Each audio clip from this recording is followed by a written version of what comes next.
오늘 또 글쓰기로 여러분을 함께 만났습니다. 그동안 잘 지내셨나요? 지난 시간에 여러분 글쓰기 비법은 여러분에게 도움이 됐나요?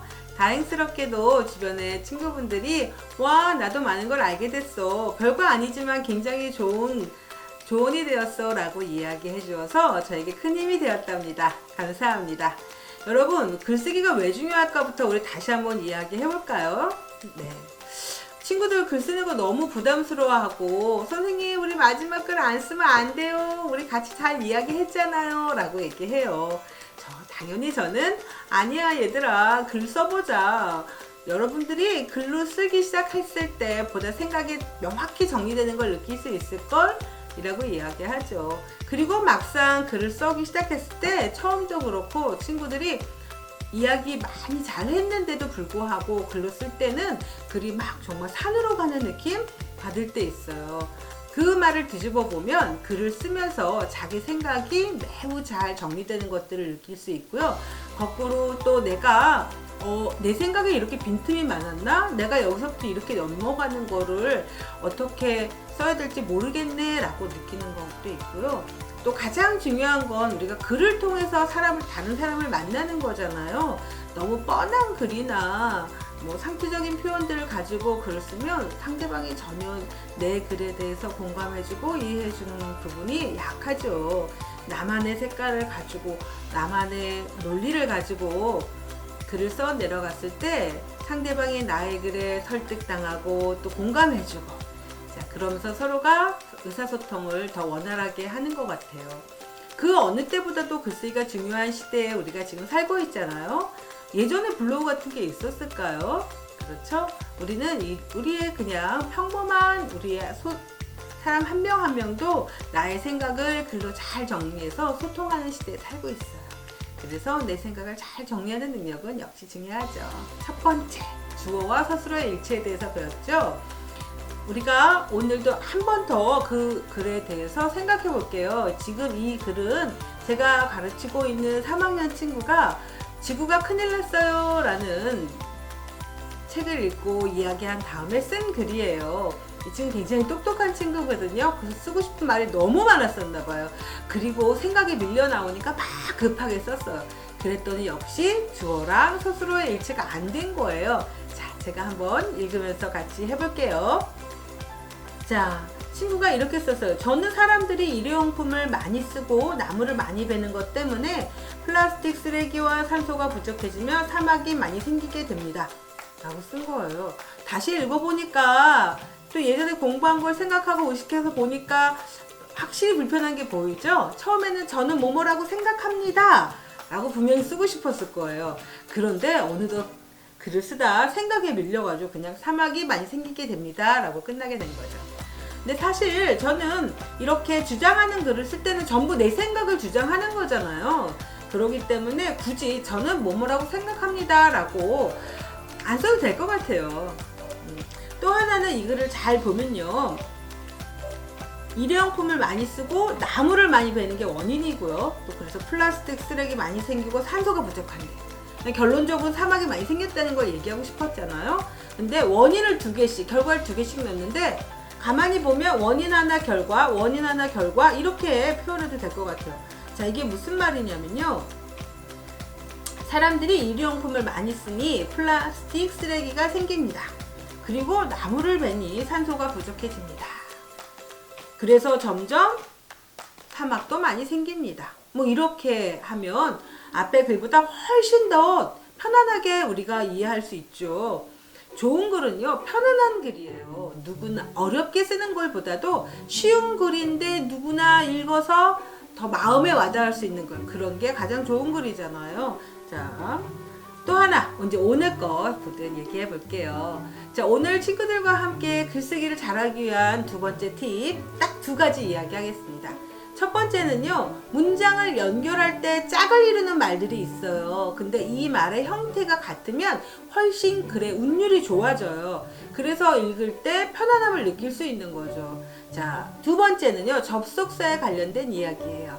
하나씩 풀어가 보도록 하겠습니다.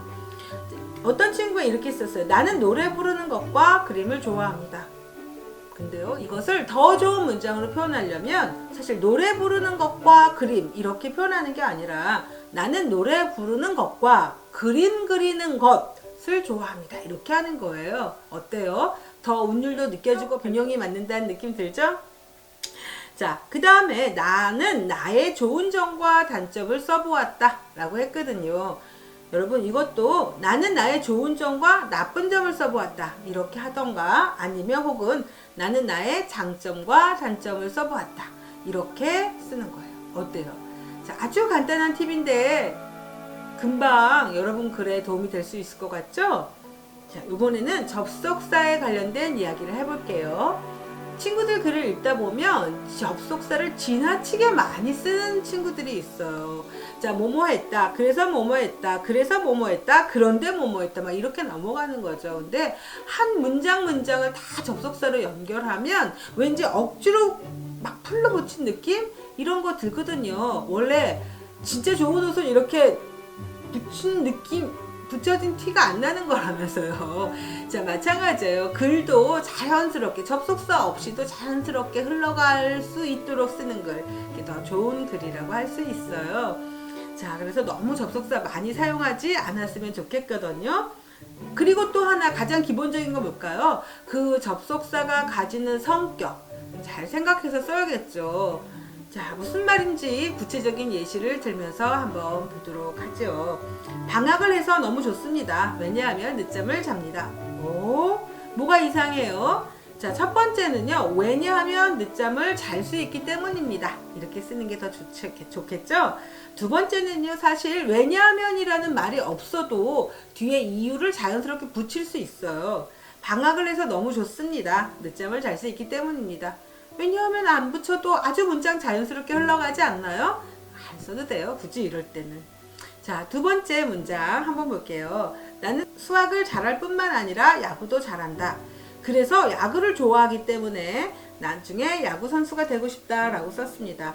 자, 잘 보니까 이 친구는 수학도 잘하고 야구도 잘하나 봐요. 근데 여러분, 잘하는 거랑 좋아하는 거는 약간 다를 수 있죠. 본인은 야구를 더 좋아한다는 거예요. 그래서 야구 선수가 되고 싶다고 한 건데, 여기서 그래서 라고 했는데 그래서 아니죠. 나는 수학을 잘할 뿐만 아니라 야구도 잘한다. 그런데, 자, 그런데 화제 전환이죠. 자, 뭔가 생각을 다시 관점을 바꿔보는 거예요. 그런데 나는 야구를 좋아하기 때문에 나중에 야구 선수가 되고 싶다. 이렇게 쓰면 더 좋은 문장이 됩니다. 자, 그 다음에 아까 접속사 너무 많이 쓸 필요 없다 그랬잖아요. 이 친구는요, 정말 접속사로 하나하나 문장을 붙여갔어요. 우리는 마트에 가기로 했습니다. 그런데 마트에는 사람이 많았습니다.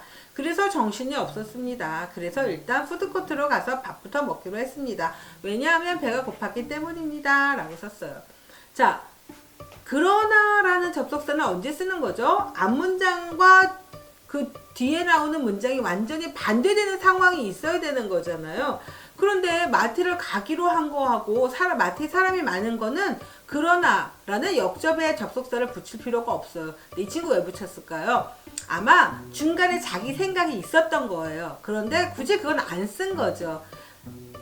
늘 내가 글을 쓸 때 조심해야 될 거, 독자는 내 머릿속을 전부 보지 못하는 거잖아요. 그런데 이 친구는 그냥 그걸 자연스럽게 넘어가려다 보니까 자신도 모르게 그러나라는 접속사를 붙인 것 같아요. 그러니까 본인이 마트에 가기로 했어요. 그랬는데 그렇게 많을 줄 몰랐던 거죠. 그러나 마트에 사람이 많았다. 아마 이렇게 표현하고 싶었을 거예요. 잘못된 접속사라는 겁니다. 자, 두 번째, 그러면 선생님이 접속사를 알맞게 넣어서, 그리고 필요 없는 접속사 한번 빼고 다시 한번 문장을 만들어 볼게요. 우리는 마트에 가기로 했습니다. 그곳에는 생각보다 사람들이 많았습니다. 그래서 정신이 없었습니다. 우리는 일단 푸드코트로 가서 밥부터 먹기로 했습니다. 배가 고팠기 때문입니다.